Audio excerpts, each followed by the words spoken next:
Medyo matigas yung mochi. Alis mo. So, syempre guys, hindi mawawala yung ating strawberry. At gagamit din tayo ng ating whipped cream or yung heavy cream. Kakailanganin muna natin guys gumawa syempre ng mochi. Ayan, eto may mochi powder tayo dito.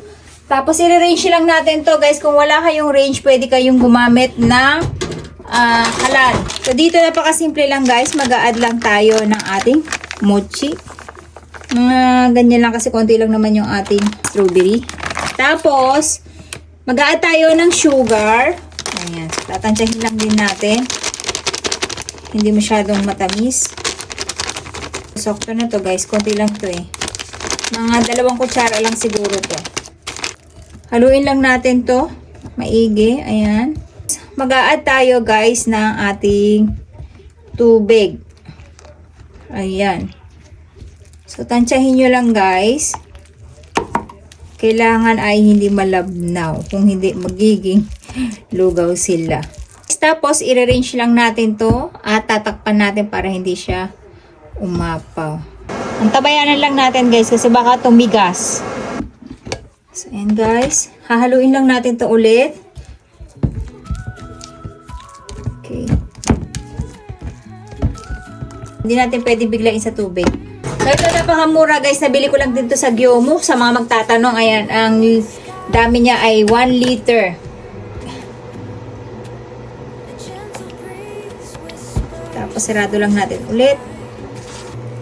So, ayan guys, mag-a-add lang tayo ng powdered sugar natin.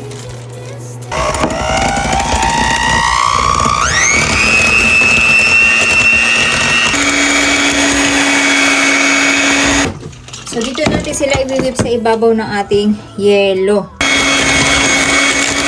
Guys, yung ating whipped cream. Tapos, iwan lang natin dito sa ibabaw ng ating tubig na may yelo, no? Para mapanatili natin yung kanyang tayo. Dito tayo guys magmamasa ng ating malagkit. So, ayan. Nilalamas natin siya dito sa ating harina. So, ito na guys. Medyo malamig-lamig na siya, no? Mas madali na siya siguro hawakan. Plus, mas hindi na siya sticky siguro. Actually, kinakailangan tong gamitan na rolling pin, guys.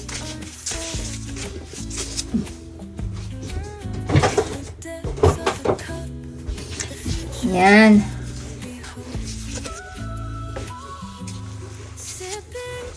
Gayunin natin ito, no?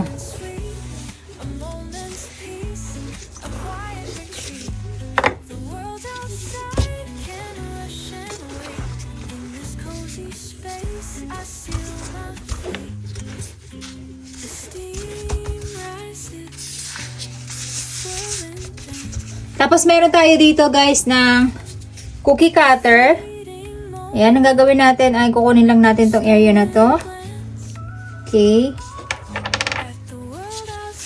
So, ito guys.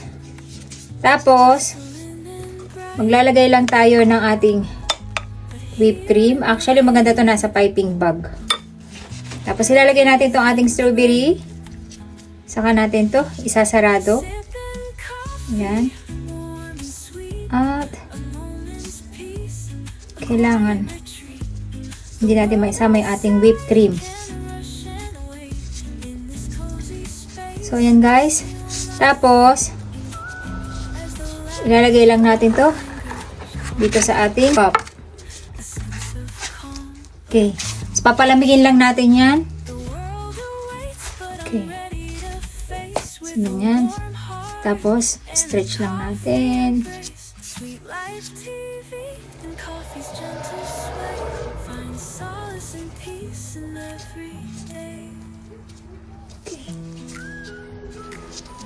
So, ganyan siya guys. Medyo malaki talaga yung strawberry natin. Pasikap nyo lang. Okay. Alam nyo ba pag binili nyo to dito sa Japan guys, Daifuku nga pala ang tawag dito. Nakalimutan ko sabihin sa inyo. Pag binili nyo to guys, ang mahal dito sa Japan. Nasa ano din siya. 150 to 200 yen. So, pag malamig na yung mochi natin, medyo stretchy na siya. Madali na siyang hilahin.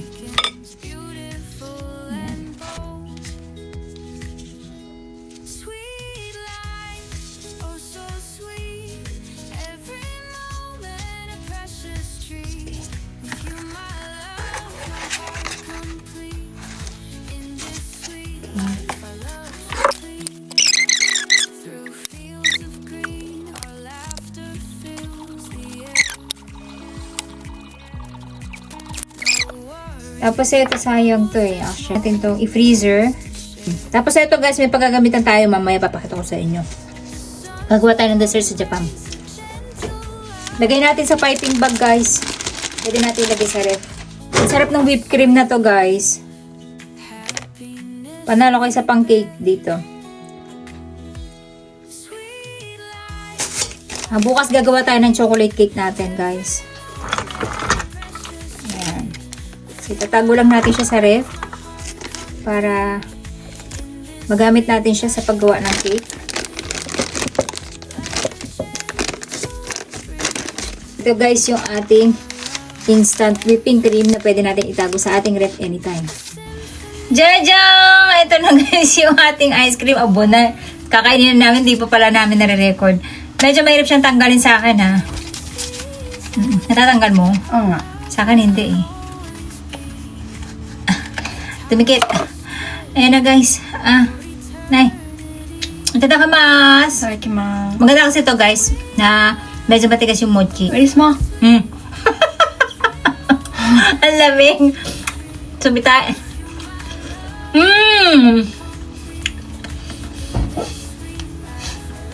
Orishi. Ang sarap. Ang sarap guys. First time ko makatikim na ito guys. Harap pala. Mochi mo chodoy yawarakai. どうやって作ったの? Kantang yun. Ang lambot ng mochi. Bagay na bagay siya. First time ko nakatikim na ito kasi medyo mahal to sa ano eh. Depato. Diba mahal nito no? Ni ako yen. Kaya hindi kami bibili nito guys. Ang harap. Mas bet ko siya kasi sa marshmallow. Ano mas gusto mo? Yung marshmallow? Ito. Ako ito. Kasi matamis yun. Ito kasi guys, hindi ko masyado tinamasan yung ano niya. Yung mochi niya. Pero sakto lang for me. Kasi akari medyo matabang daw. Pero ako bet na bet ko siya guys. Tapos yung nama cream natin o yung cream natin sa loob. Sakto lang tamis niya. Ang sarap guys. Mas bet ko to. Sobrang sarap niya guys. Try nyo din pag nakakita ka ng strawberry. Mabili niyo lang gawin. Ang magtatagalan sa inyo yung pag-whip ng cream. So yun lang.